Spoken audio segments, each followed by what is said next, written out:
Alright. Again, what we use, nice little detail brush. You come in a little closer. There you go. Nice little thin detail brush.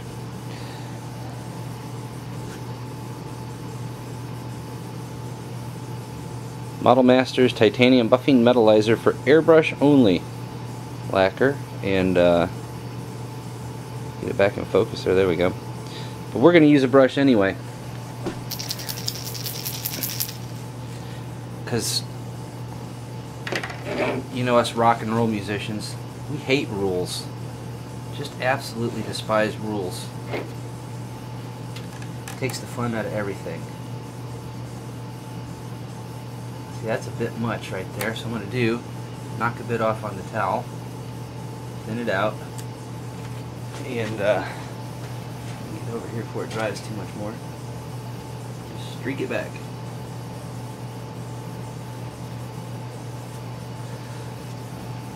Alright.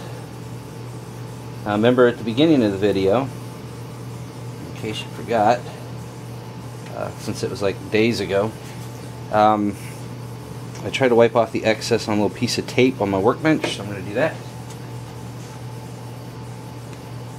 Don't need a whole lot. And we want it to look like it got into the airflow and back off of the plane. Kind of blows up and over the wing shape.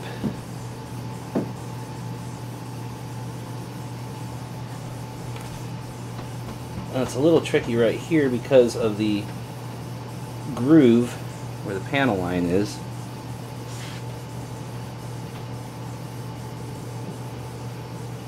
I already see where it kind of cheated on the other two planes. I didn't go up very high with it. It's kind of came back, so maybe we can pull that off. Just quick little light whips. Streaking it back. There we go. Don't even have to put that much. I'll zoom in on that.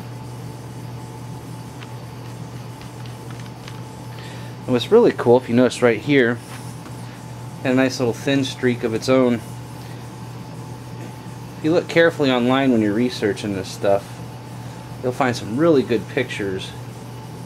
Guys standing by their planes after a flight, and you can see these oil streaks behind their head on that panel, and it looks just like any other time you see a bunch of oil flinging out of something on a car or any other kind of engine. So there you go. That's actually good enough. I'm not going to streak it back as far as I did on the other two planes. Don't really need to. Gets the point across. So next up we're going to do the exhaust. I'm going to use the medium brush for that one. That's the only one I use the medium brush on. The gun ports and the oil overflow, I use a little detail brush. This is the one where you get a little dirty. What I like to do is, besides getting my chin in the screen here, brush this on and then smear it with my finger. And then you lick your finger and die from this stuff. Okay. If you're an idiot. Okay, here we go. Streak it back.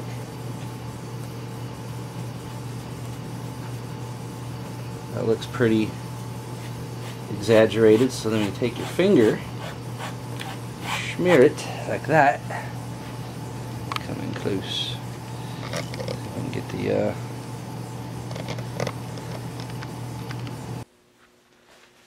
Okay, to start off the flying portion of the video, let's talk about the transmitter a little bit. Now, a lot of you guys might be using different transmitters. I used to use a Futaba, and I switched to the Spectrum DX7 sometime in the late summer of 2008, and I haven't looked back since.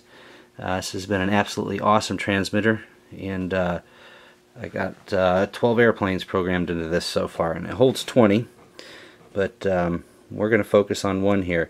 So to start it off, hold these two buttons at the same time. The down, or the scroll portion, and the select button at the same time. And make sure we select the correct airplane. Power on. Okay, currently I'm on my B model Mustang, which I named Punchy. Each plane's got a name, and I know that Heller's below that, so there's Vivian, the airplane named after my daughter. There's Heller. And go ahead and hit these two again. Boom, there's our airplane. Hit the clear button for my timer. I have it set for 7 minutes now. I know you can get a lot more fly time out of it than that. There's guys that claim to get 10 minutes out of the stock 1300 battery. I know for a fact with my 2250 30Cs I can get 9 minutes out of it, but I choose to set my fly time at 7. I found that I get all the loops, barrel rolls, and inverted flight I could possibly want out of 7 minutes of fly time. And I want to make sure I've got enough juice left in the battery to perform any go-arounds if I have to. And you're actually going to see in the flying portion of the video, which we've already shot, I had to do a couple of go-arounds. One due to a gravel road being a little too close, and one because I wasn't too thrilled with how it was coming down. So you always want to make sure you have some reserve juice left, and it's not a good idea to drain your batteries down too far. You're going to kill the lifespan on them, so I tend to just get about what I need out of them, make sure I've still got some juice left. So that's why I got 7 minutes set. Okay, I'm going to go in here to the settings. Here's what I use. I fly on just high rates only. I don't use anything else. 100% throws, and my expo's at 15% on my ailerons, 10% on the elevator. And to be honest, I could probably dial that up, which I may go ahead and do right now. Just simply because it might actually make it a little smoother. So I'm going to go ahead and jump it on up to 30. Let's do the same thing with the ailerons. There we go. There's all my servo settings. Now, one of the things it tells you in the manual, and I highly recommend if you're getting one of these planes or any airplane, read your manual. I saw a couple guys posting that they hated the airplane. They were slamming it because they threw it in the air, and the first thing it did is it rolled the wrong way when they went to turn it. Well, if they'd read the manual, it tells you right there, reverse your aileron servo. There's a reason for it. So, that's my sub trim. Guess I got some left on that for some reason. Everything else is 100%. I don't really do anything with anything else here except my timer.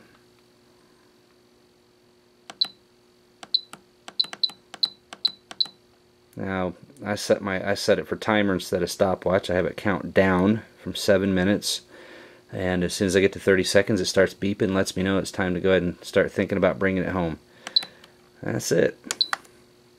Those are my settings, and so always make sure when you're ready to fly the airplane, go ahead and get your battery hooked up.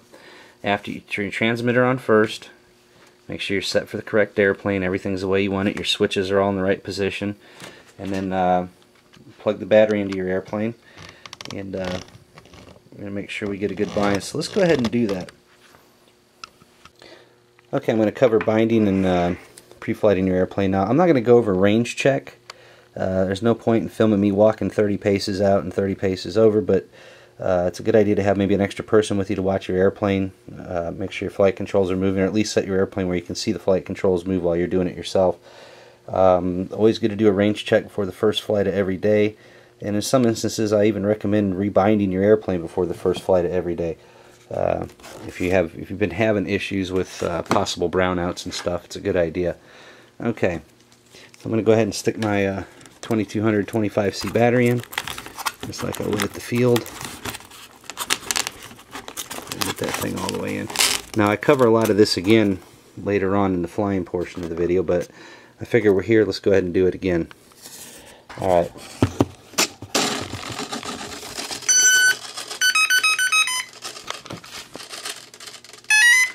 Okay. A little bit of aileron chatter there. Now that last little tone, that's confirming that I've got bind. You can see I've got a good orange light on my receiver. Everything's fine. So once we're hooked up and everything's ready to go, start off with right, left,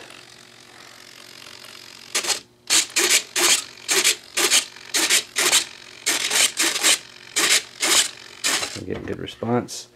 Elevator up. Elevator down. And rudder. Right. And left. That's it. Got a little bit of hanger rash on my tail there. Yeah, I'll just give the motor a quick little bump here. Nothing too fancy. Okay, it fires up. I don't want to be too loud, but if we're at the flying field, we're going to give that a full run up. Make sure it feels like it wants to rip out of your hand. And you know you're good to go. Alright, so that covers everything with what I have in my transmitter and hooking up the airplane. Now at the end of the flight, make sure you unplug the airplane first, and then unplug your transmitter. And when you pick your airplane up, since these are belly landers, as soon as you get to your airplane and unplug the battery and shut your transmitter off, that way you're saving the juice on your transmitter by not leaving it on.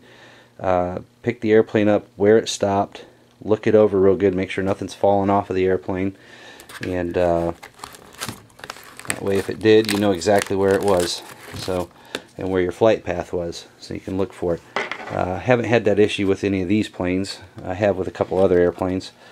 I picked it up, walked away, got back to the pits, and found out, oh, I had something missing. So that's just a tip on getting everything set ahead of time.